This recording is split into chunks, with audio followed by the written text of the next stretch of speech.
States did to the federal income tax? It tripled it again. The old roaring 20s income tax rate of 25% went up to 73%. Herbert Hoover took it to 63%, and FDR up to 73%. Economic growth from 1929 to 1939 was zero. There was a big trough down to 1933, and then the so-called growth up to 1939. But that line that had been established by the roaring 20s was not exceeded by the 40s. There's no evidence yet of any real economic growth happening outside the restriction of the institutions of 1913, the Federal Reserve and the income tax. Okay, World War II. Now, this is all we ever hear, is that World War II solved the Great Depression. You know, that's nice, but I mean, my mother, who was World War II generation, she's 84 years of age right now. She still has some of her war bonds. Why I haven't cashed them in, I don't know, because they stopped paying interest a few years ago. But she really didn't make out too well. Neither did anyone who bought war bonds. You know, people say, we didn't ask for sacrifice during the Iraq War. The New York Times said that. Well, the U.S. didn't ask for sacrifice during World War II either, I should point out. FDR didn't ask for sacrifice. He said, I'd like you to buy war bonds. And, you know, you'll get paid back. That's no sacrifice. I mean, you make an investment. You're going to buy these war bonds, you're going to fund our army, and then we'll pay back the principal with interest. That's not sacrifice. I mean, does anyone who makes an investment, is that person making a sacrifice? I mean, making an investment. That's what the nation did. That's what all the employees did in World War II. Unemployment went to 2% from 24% in the Great Depression during World War II. So everyone was at work who wasn't a GI. And what did you do with your money in World War II? Well, you bought war bonds. That was the only thing to buy. Right? There's nothing to buy. There's no civilian goods to buy. The whole point was for war production. So you bought war bonds, and who were selling the war bonds? Your employer was selling the war bonds. The U.S. government was selling the bonds. So the main thing the U.S. government had to do, in order for those bonds to have any real value to their holders, was to make sure there was no inflation and make sure there was no income tax. Because if there was inflation and you got paid back the face amount of your bonds, well, that face amount wouldn't be worth anything. And if there were taxation, the interest would all be taken away from you. Do I need to tell you that that is exactly what happened? In 1945, the United States immediately ran a 50% inflation. It also jacked the marginal rate of the income tax up to 92.5%.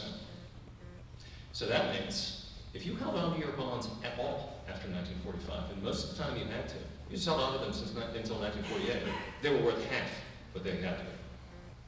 Because if their face value was 100 and then you saw the increase in the price level, you really had to get twice as much money in order to get your face value back. As for your interest payments, that was subject to federal income taxation up to 92%. So, whoever was at work in World War II, okay, employed, they didn't get paid. They worked for, by my calculation, 1/3 to 1/2 salary. So it's a myth that World War II solved the unemployment problem, unless we think working for 1/3 wages is solving the unemployment problem, which of course it's not. Now, there wasn't any solution to the big government spending plans of World War II and immediately thereafter to the economic depression. There had to be something else.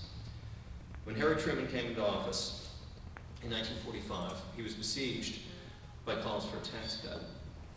And the marginal rate of income tax was 92.5%. He said, no, I can't do that because we have this big budget deficit. The budget deficit was 120% of gross domestic product at that point. Today, it's still only 60. You know, I mean, after World War II, it was 120. You know, twice as big as proportion to our economy. We can't do it, we can't do it.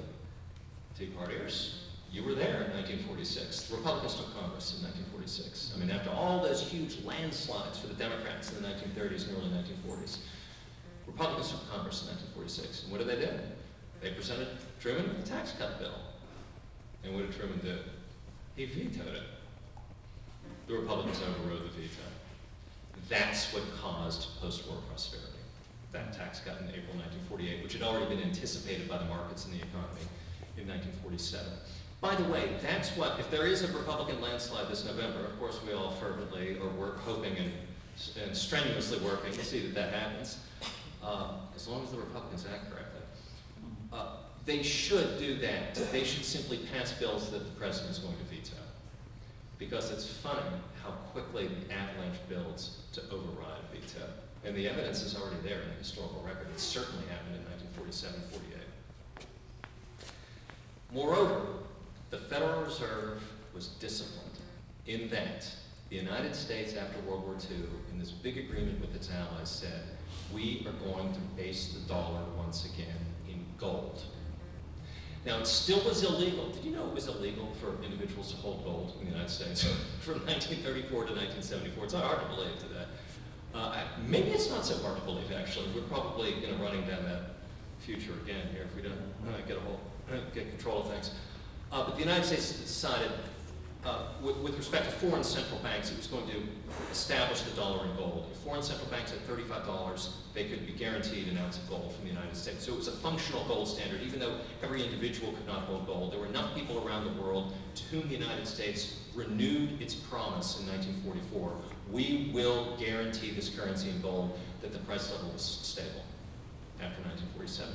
Stable prices, the Federal Reserve taking a step back, income tax cut, 5% growth per year, that's post-war prosperity.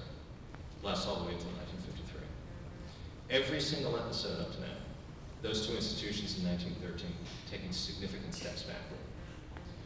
By 1953, however, the Federal Reserve was starting to print a little bit more money, and every time more money was printed, inflation went up. That threw people into higher tax brackets, and it was time for another tax cut. And Eisenhower kept saying, no, I'm not going to cut taxes. I can't do it, because the budget won't be in balance.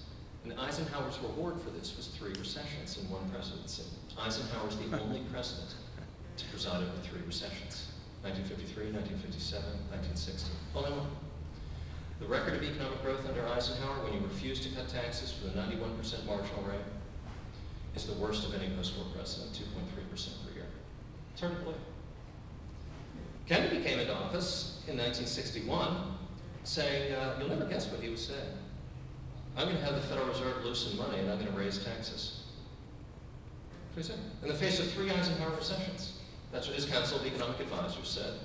And you know that Christina Romer, the outgoing Council of Economic Advisors chair for the current president, she said, when she issued her economic report this past February, she said, this is the greatest council, my council right now, my Council of Economic Advisors for Barack Obama, is the greatest economic advisors council since that of John F. Kennedy. Okay. Well, John F. Kennedy's Council of Economic Advisors in 1961, in the face of 3 consecutive recessions at the latter course of the 1950s and the 1960s, said, we have to extend the reach of the institutions of 1913. We have to print money and cause an inflation. They said we have to cause an inflation because that means people are out there spending vigorously. And then that inflation will be slowed down because it will be absorbed by higher taxes. So they said, well, we'll get the economy moving with these inflationary pressures, but the inflation will wind down because the government will take the money away. This was the Council of Economic Advisors Economic Report of 1961, 1962. You can go read it if you want to. Don't recommend it. But Paul Samuelson, Sept, and Walter Heller, and James Tobin, and all the people that Christina Romer flattered in her economic report just a few months ago. Well, you know what the business executives and the investors and the entrepreneurs and the stock market said about this. The stock market died by 30%.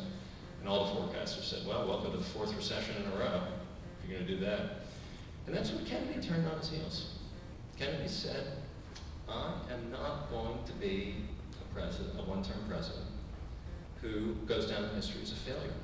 And he told his Council of Economic Advisors, I don't think this sounds right. And do you know who changed his mind? And this is a very little-known fact, but it is a fact. Did you know it was the International Monetary Fund? That's weird.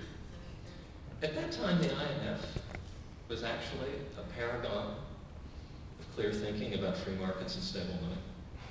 It's hard to believe how things can change in 50 years. The IMF was producing research through the Kennedy sluggishness of 1960-61, saying you got to do the opposite of what his council was saying. You got to tighten money and